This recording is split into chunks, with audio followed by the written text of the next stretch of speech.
One-man brake bleed, one man.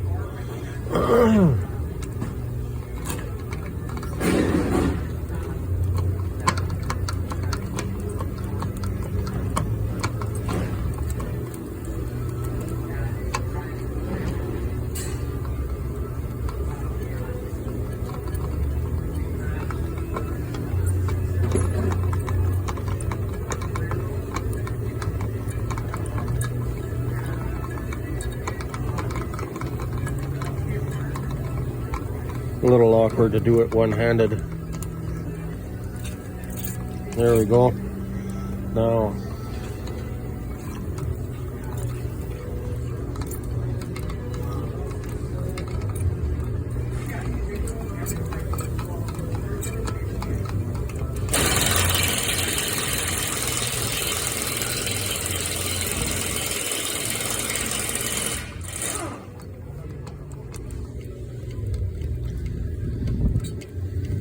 this one-man brake bleed stops air from getting back in the system.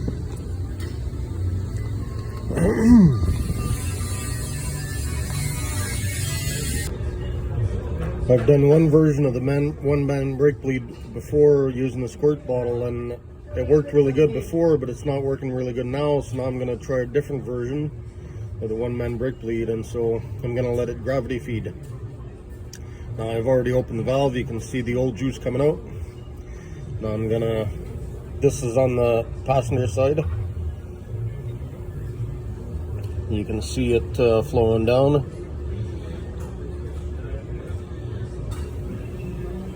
Now I'm not getting any air out, but I am getting rid of the old fluid. What a lot of people don't know is that the brake fluid wears out. I already topped up the fluid tank at the engine bay, so the tank is full of fresh fluid, additional more fluid. Now I'm getting some air out from, and it's coming from the caliper. Because it's pushing down, the fluid is bringing the air down. Now I'm going to stop it.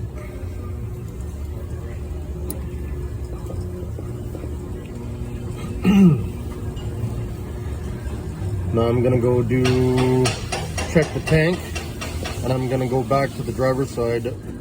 And this system, this style of one-man brake bleed works good. This canister is almost full, so there's no chance of getting air back up. And this is just gravity fed, so I'm gonna go check the tank, and then I'm gonna go back to the driver's side with a similar setup.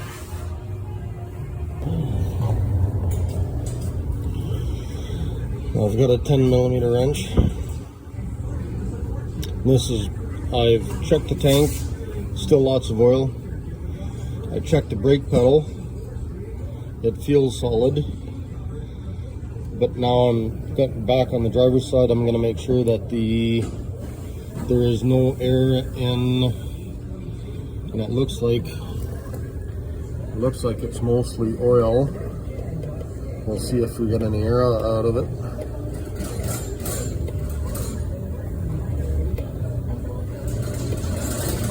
Maybe you can see some bubbles moving.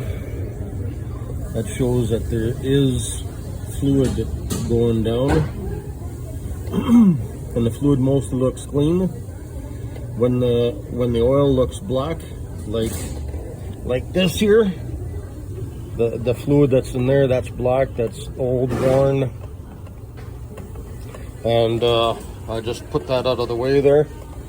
But that fluid is clearly worn out. And so I'll probably end up doing the two front wheels just to make sure that the fluid at the caliper is fresh, that there is no, because often that's what One of the brake failures, one of the places for brakes to fail is worn fluid at the caliper. So let's go do the front wheels. You can see the old fluid here. That's the dirty stuff that needs to come out, that's wore out, that gives you bad brakes. And this is, it looks dark, though it's just because the canister is thick and because there's a lot of fluid inside of there. It makes it harder to see through, though it's light in color. But this here is definitely wore out. Like motor oil, it needs to be replaced. So it's gonna be hard to do the front brakes on this here today, so I'm gonna wait another day to do the front brakes. And yeah, so some of the fluid, this does not represent all the fluid that's been drained. The other jug has different, more old, used, worn fluid. So anyway, that's tight. And one thing I wanted to say is, when I was younger, I was taught that there was only one way to bleed brakes, and it was a two-man method. In years, I've learned the two I've shown you that are two different one-man brake bleed examples. There's other tools you can buy to pressurize the top. So there's many ways of doing a one-man brake bleed or one-person brake bleed. Anyway, these are cheap, inexpensive, doesn't require fancy tools. I just bought a spray bottle. I've used a spray bottle successfully before. I've made videos on that before, years ago. And yeah, so anyway, if you're having problems with your brakes, you might require a brake bleed.